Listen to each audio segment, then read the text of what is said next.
There's a reason artists have always traveled to draw. Long before photography, before formal academies, artists carried a sketchbook and went looking for truth with their own eyes. Italy was never a vacation, it was a pilgrimage.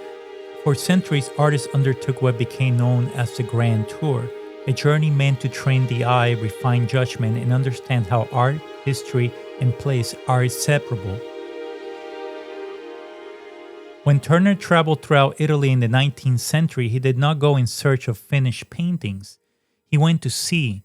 Turner filled his Italian sketchbooks with rapid notations, collapsing architecture into tone, recording light as it moved across facades, translating atmosphere into structure. These sketchbooks, now preserved at the Tate Gallery, were never meant for display. They were tools for thinking. They became the foundation of his great paintings. The places that shaped those pages still exist. And this journey is about returning to those places, with a pencil, quill, and a sketchbook in hand. This is not sightseeing with sketching on the side, and it's not about copying images from books or screen. This is an 8-day immersive drawing journey through Tuscany, designed to reconnect artists with how drawing was historically learned, through observation, through discipline, through daily sustained practice. Each day, students work with historical materials, silverpoint, red chalk, ink, and charcoal, not as nostalgia, but as instruments of training. The goal is not speed, the goal is seeing clearly. Before paintings, there were drawings. Before masterpieces, there were sketchbooks. A sketchbook is not a place to perform, it is a place to think. In it, ideas are tested, mistakes are allowed, judgment develops slowly. Every medium used on this journey teaches this different way of understanding form, space, and light. Together, they rebuild the artist's foundation. Silverpoint is one of the oldest drawing techniques in Western art. Before graphite pencils existed, artists drew with a thin rod of silver on specially prepared paper. There's no erasing, every line is permanent. Because of this, silverpoint trains intentional seeing. Artists such as Leonardo da Vinci used silverpoint to discipline proportion, structure, and restraint. You do not chase effects, you commit to understanding form. Over time, the silver oxidizes, warming from pale gray to soft brown. The drawing records time. Silverpoint slows the hand so the eye can think. Silverpoint does not begin with drawing, it begins with preparation.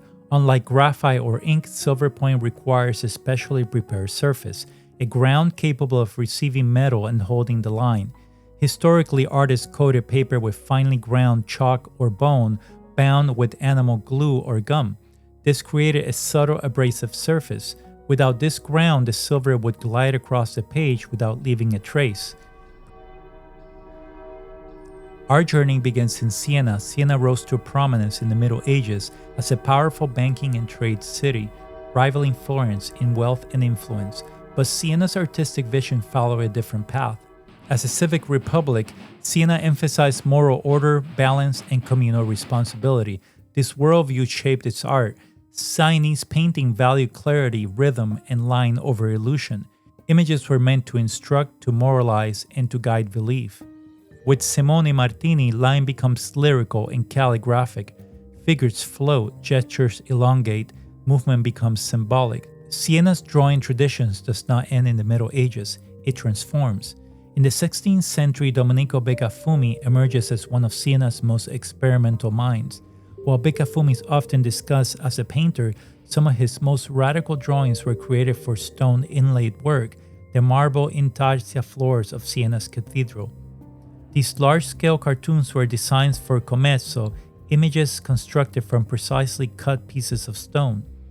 Here, drawing reveals its full authority. Before a single piece of marble could be cut, every contour, overlap, and tonal division had to be resolved in drawing. There was no improvisation. A misplaced line meant wasted stone. Beccafumi's cartoons reduced forms to essential, clear silhouettes, simplified values, decisive contours. Drawings become a translator between media.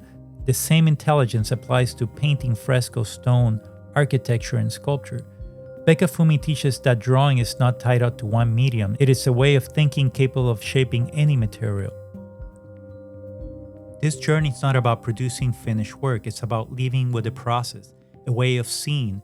Like Turner, like the Renaissance masters, Like the artists who came before us, you return changed, transformed by the process, not because you copy the past, but because you learn how to look.